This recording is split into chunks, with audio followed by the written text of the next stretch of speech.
Hi, hello, I'm Louise Quick, welcome to Quick Histories, and this week we're going to be looking at our four-legged friends, the animals, but not just animals who have found themselves on the wrong side of the law, including a group of rats who were successfully defended in court in 16th century France. So yeah, it's going to be a weird one.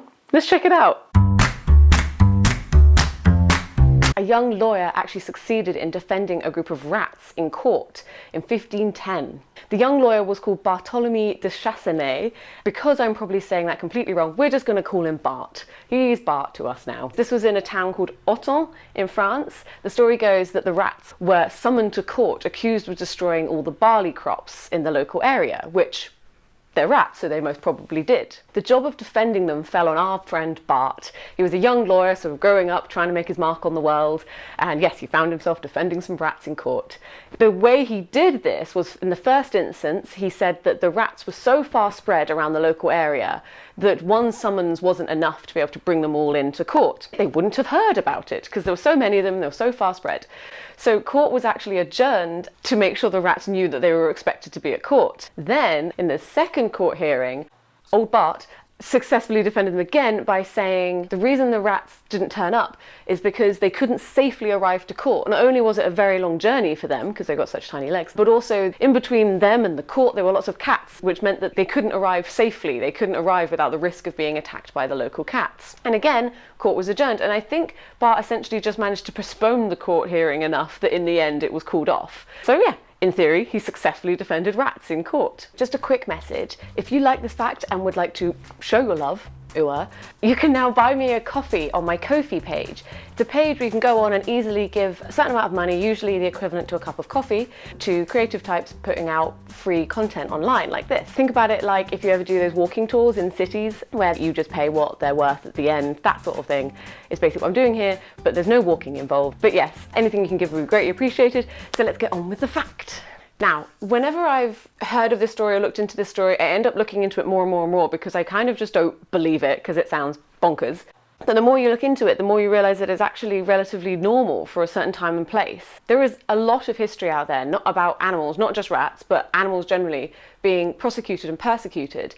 The history usually comes from roughly 15th century Western Europe. It wasn't unusual, or rather it wasn't unheard of at this time, for animals to be tried in court. Animals such as, you had dogs, cats, cows, grasshoppers, rats, mice, all sorts, you name it, were tried as if they were humans in court and often executed as well. They liked executing a pig. There seems to be a lot of cases of pigs being executed, including in 1457 Savigny, where a pig was tried and executed. He was hanged, she was hanged for killing a 5-year-old child. He went through the full formal arrangement, I'm not sure what the term is.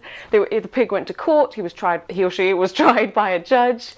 Don't know why I'm so hung up on the gender of this pig, but yes, was tried by a judge and then killed by a professional hangman. There's also a case of a dog being tried for biting a lord. There's all sorts out there, if you look into it, of animals being prosecuted and persecuted as if they were human. And strangely, the animals in question, the criminal animals, fell into two different categories. Individual animals, or rather more domestic animals like pigs, cows, dogs, cats, that sort of thing, were tried in secular courts. However, bugs and vermin, they were actually tried in an ecclesiastical court, so in church, essentially, by religious figures. There's a few theories out there, but this is because these sort of animals weren't individual animals under human control. They weren't animals that could be linked to one human and the human could bring the animal in to be tried. They were seen more as the responsibility of God in a way. And what's even stranger is that often their punishment, rather than execution, I'm not sure how you would execute like a horde of locusts, their punishment was actually excommunication. So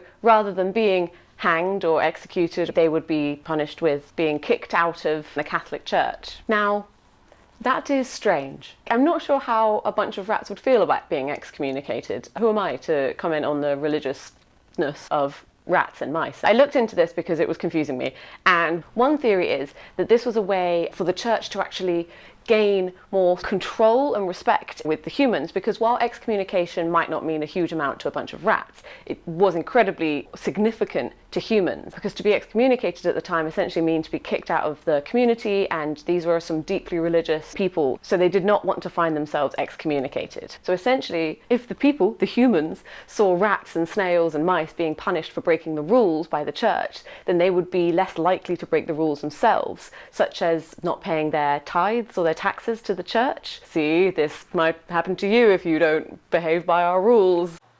It's a very strange bit of history, but I think it's fascinating, honestly. It kind of brings up questions about who animals are and humans' relations to animals and how they were seen, and I guess some important questions about souls and things, but that's quite heavy and deep, so we won't go into that today. Thank you for watching. If you like this fact, give it a thumbs up or a like, and if you're watching this on YouTube, please subscribe, and again, please show your love by buying me a coffee on Ko-fi. That would be greatly appreciated. And tell me what history fact you would like to hear next. Otherwise, there's a squirrel that keeps digging up my garden, and I'm going to go see if I can get him taken to court.